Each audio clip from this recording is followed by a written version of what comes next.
نظامانی قبیلہ میر نظام خان کے اولاد ہے، جو ایک بلوچ قبیلہ ہے۔ وہ پاکستان کے بلوچستان اور سندھ صوبوں میں آباد ہے۔ بہت سے دوسرے بلوچ قبائل کی طرح اصل نظامانی قبیلہ بھی بلوچستان سے سندھ منتقل ہوا۔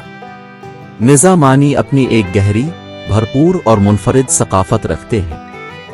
جب سندھ کے بادشاہ کلہوڑا نے فوج کے اہم تالپور کمانڈروں کو سازش کے ذریعے قتل کر دیا تو بلوچ قبائل کی اکثریت تالپور اور نظامانی کمانڈروں کی قیادت میں بادشاہ کے خلاف بغاوت کر دی۔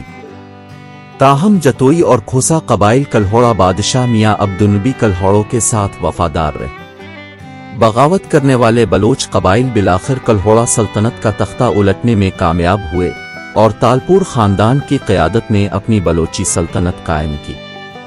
نظام خان کے پوتے قیصر خان نظامانی کے ساتھ سندھ میں بلوچ طاقت کو مستحکم کرنے میں اہم کردار ادا کیا۔ افغان بادشاہ تیمور شاہ احمد شاہ ابدالی کے بیٹے سے اپنے بھتیجے میر فتح علی خان تالپور کو سندھ کی حکمرانی دینے کے لیے بات چیت کی۔ بی بی خیر النساء کا بیٹا قیصر خان نظامانی کی بہن، اس کے بعد قیصر خان نظامانی کے بیٹے غلام علی نظامانی سندھ کے ایک اہم تجارتی ضلع ٹھٹھہ کے گورنر بنے۔ جب برطانوی استعمار نے سندھ پر قبضہ کرنا شروع کیا تو ابتدا میں انہیں سندھ کی بلوچ فوج نے مزاحمت کی جو بلوچ قبائلیوں پر مشتمل تھی۔ برطانوی فوج بنیادی طور پر بنگالی فوجیوں پر مشتمل تھی۔ بلوچوں نے گوریلا تکنیک کا استعمال کیا، جس کے تحت وہ رات کی تاریکی میں انگریزوں کے فوجی کیمپوں پر حملہ کرتے تھے۔ اس سے برطانوی استعمار کے بنگالی سپاہیوں میں تباہی پھیل گئی۔ پھر انگریزوں نے کھوسا قبائل کو سندھ کے حکمران بلوچ قبائل سے لڑنے کے لیے بھرتی کیا۔ یہ طریقے بہت کامیاب تھیں۔ چانڈیو قبائل نے انگریزوں کی طرف رخ کیا۔ حیدرآباد کے قریب بلوچی قبائل نے 2 جنگیں کی۔ برطانوی آرٹلری فائر پاور کے سامنے ہزاروں بلوچ قبائل شہید ہوئے۔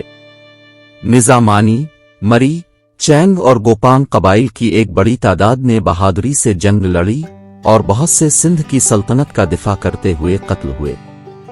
سوریہ بادشاہ صبغت اللہ شاہ کی حر تحریک آزادی کے دوران نظامانی قبائلیوں نے برطانوی استعمار کے خلاف گوریلا جنگ میں بھرپور حصہ لیا۔ میر محمد نظامانی یا حر تحریک میں ایک بہت مشہور سرگرم گوریلا جنگجو اور کمانڈر تھے۔ نظامانی قبائل نے اہم انتظامی عہدوں پر فائز ہونے کے باوجود کبھی بھی سندھ کے دیگر قبائل کی طرح اپنے حکمرانوں سے ناجائز فائدہ نہیں اٹھایا، یہاں تک کہ انہوں نے سندھ کے تالپور دور میں افغانستان کے کئی وفود میں فوجی ترجمان کے طور پر خدمات انجام دی۔ نظامانی قبیلے کو ان کی زبردست مہمان نوازی اور سماجی تعلقات کی وجہ سے سندھ میں رہنے والی دیگر برادریوں سے واضح طور پر ممتاز کیا جا سکتا ہے۔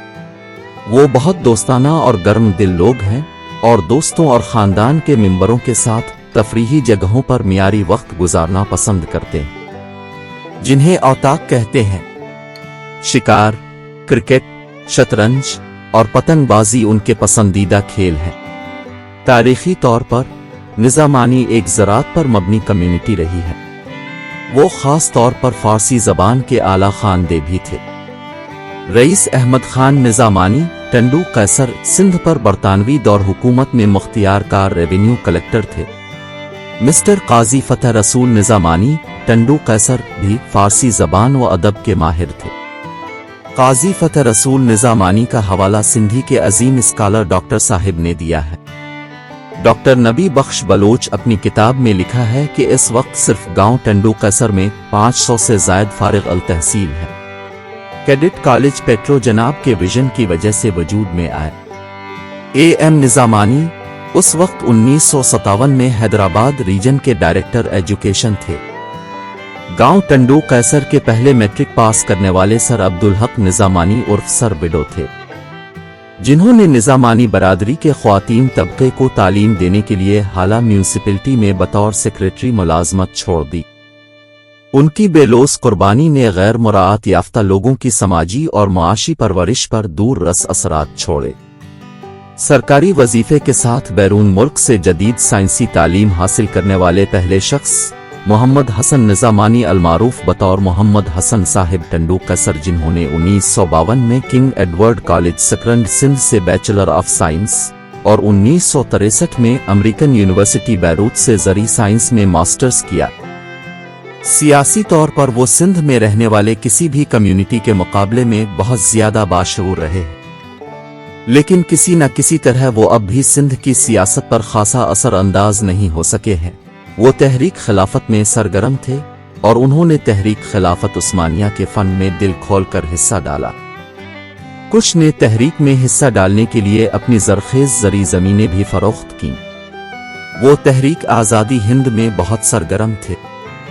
ٹنڈو سمرو کے مولوی نور محمد نظامانی خاکسار تحریک سندھ کے صدر تھے۔ نظامانی کی ایک خاصی تعداد سیاست میں بھی کامیاب ہوئی۔ وہ پاکستانی خصوصاً سندھی سیاسی تحریکوں جیسے MRD تحریک، شہید فاضل راہو کی عوامی تحریک، ہاری تحریک، سندھ کمیونسٹ موومنٹ وغیرہ میں بھی بہت سرگرم رہے۔ کامریڈ مقبول نظامانی ٹنڈو قیصر، انجینئر سکندر نظامانی ٹنڈو قیصر، ماسٹر محمد خان نظامانی ٹنڈو قیصر، جناب دلدار خان نظامانی ٹنڈو قیصر اور بدین رئیس دینال خان نظامانی ٹنڈو قیصر، مسٹر آفتاب نظامانی ٹنڈو قیصر MRD میں بہت متحرک رہے اور پاکستان میں جمہوریت کی بحالی کے لیے بھرپور جدوجہد کی۔ نظامانی کافی پڑھے لکھے اور سلجھے ہوئے لوگ ہیں اور بہت سی ادبی سرگرمیوں میں گہری دلچسپی سے حصہ لیتے ہیں، اور یہاں تک کہ انہوں نے گاؤں ٹنڈو قیصر میں سندھی ادبی سنگت کے نام سے ایک مقامی ادبی تحریک کی شاخ بھی کھول رکھی ہے، جہاں ادبی نشستوں کا اہتمام کیا جاتا ہے۔ قومیت، روشن خیالی، حقیقت پسندی، اعترافی شاعری، مابعد نوآبادیات، رومانویت، وجودیت، جادوئی حقیقت پسندی اور شعور کی دھارے جیسی ادبی تحریکوں نے ان کی شاعری اور تحریروں پر گہرا اثر ڈالا ہے۔ وہ فطرت اور انسانیت کے دکھوں سے بہت متاثر ہو کر دل میں بہت رومانوی، حساس اور شاعرانہ ہے۔ شاعروں کی ایک بڑی تعداد ان دیہاتوں میں پائی جاتی ہے جہاں نظامانی رہتے ہیں۔ خواتین مختلف قسم کے ڈائجسٹ اور فینسی میگزین پڑھنا پسند کرتی ہیں۔ ویڈیو کو لائک اور شیئر کریں اور چینل کو سبسکرائب کریں۔